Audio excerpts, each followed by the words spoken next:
Friends, నీటి మాట లోపల ఈరోజు మనము పంచాక్షరి మంత్రం ఏంటిది? ఓం నమ శివాయ.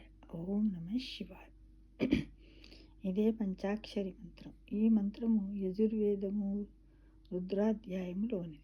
యజుర్వేదంలో ఉన్నటువంటి రుద్రాధ్యాయంలోనిది. ఓం నమ శివాయ అనేది శివభక్తులు పఠించే శక్తివంతమైన మంత్రం.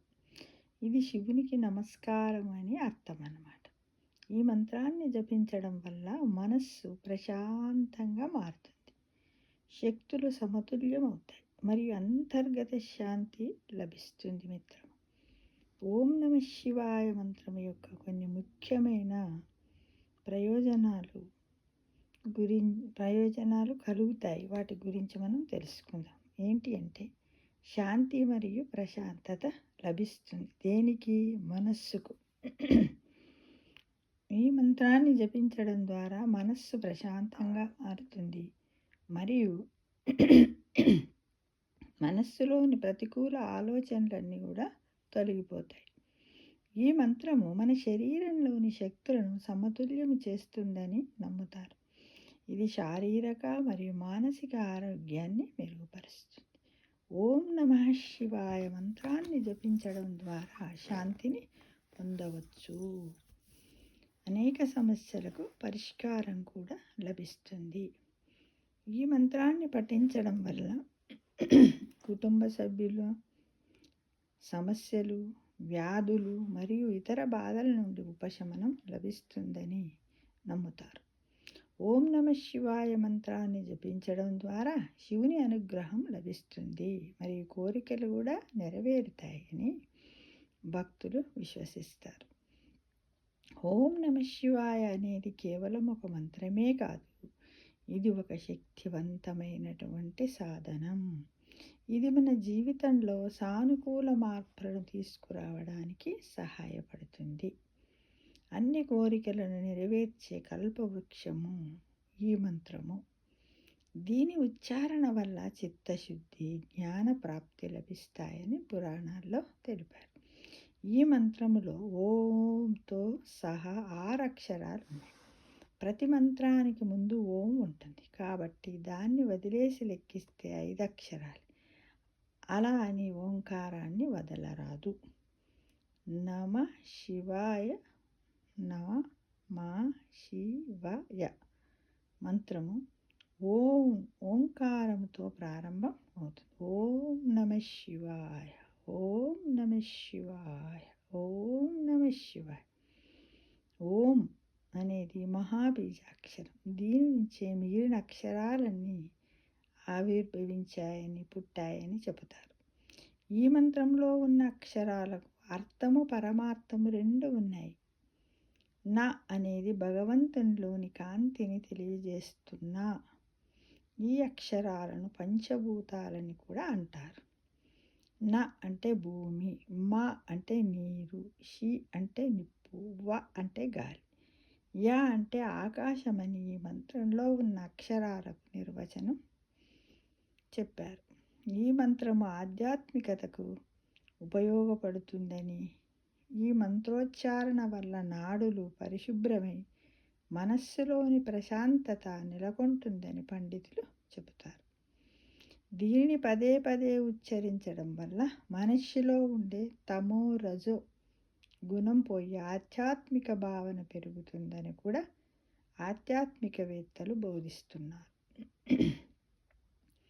ఈ మంత్రం వెనుక ఎంతో పరమార్థం ఉంది. మానవ శరీరము పంచభూతాత్మకం.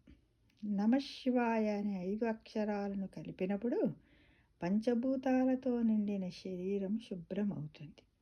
ఒక్కో అక్షరం ఒక్కో భూతాన్ని శుభ్రం చేస్తుంది. నా భూమికి సంబంధించిన భాగాలు, మా నీటికి సంబంధించిన భాగాలు, చాగుడిస్తే షి అగ్నికి సంబంధించిన భాగాలు, వ గాలికి సంబంధించిన భాగాలు, యా ఆకాశానికి సంబంధించిన భాగాలను శుభ్రం చేస్తాయి. మనస్సు, శరీరము పరిశుభ్రంగా లేనంత వరకు మనిషిలో ఆధ్యాత్మిక భావన స్వచ్ఛంగా నిలబడదు.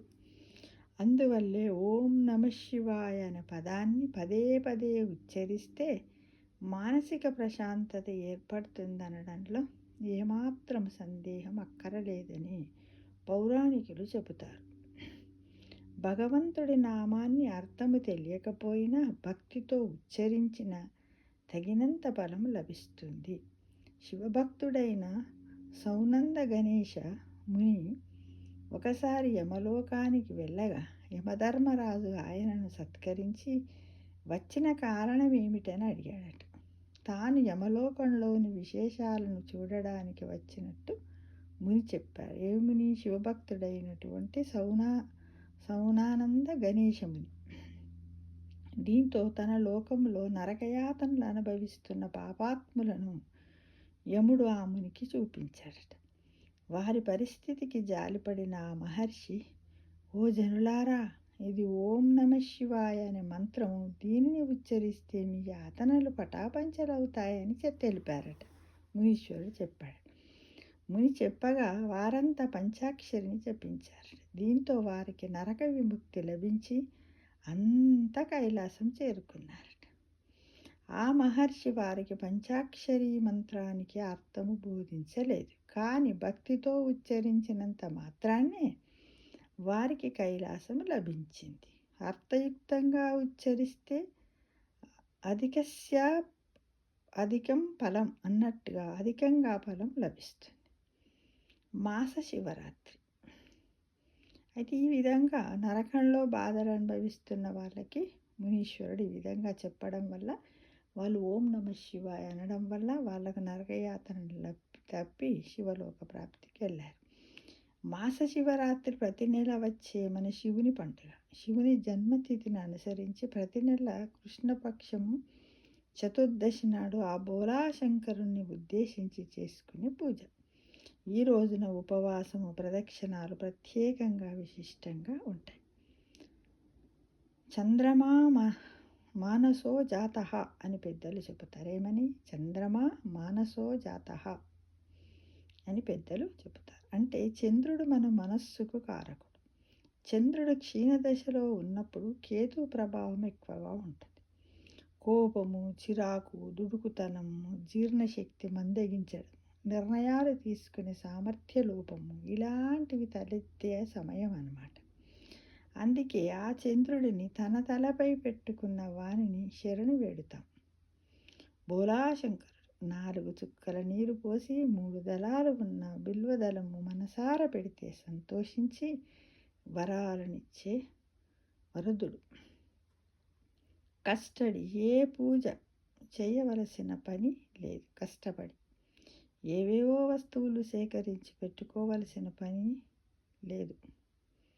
జీవయాత్ర చాలించిన జీవిని అందరూ వదిలేసినా కూడా నేనున్నాను నీకు తోడు అంటూ శ్మశానంలో సదా నివసిస్తూ ఉండే మార్గబంధువు ఒకరెవరు బోలాశంకరుడని గ్రహించండి మిత్రమా. లోకాలలో ఏ కష్టం వచ్చినా నేనున్నానంటూ ముందుకు వచ్చి కాపాడిన పరమాత్ముడు. అధికార గర్వముతో దుర్వాస మహర్షిని అవమానించిన దేవేంద్రుడు ఆ మహానుభావుని శాపకారణంగా తన సమస్త సంపదలు సముద్రము పాలవ్వడము చూస్తూ ఉండిపోయాడు.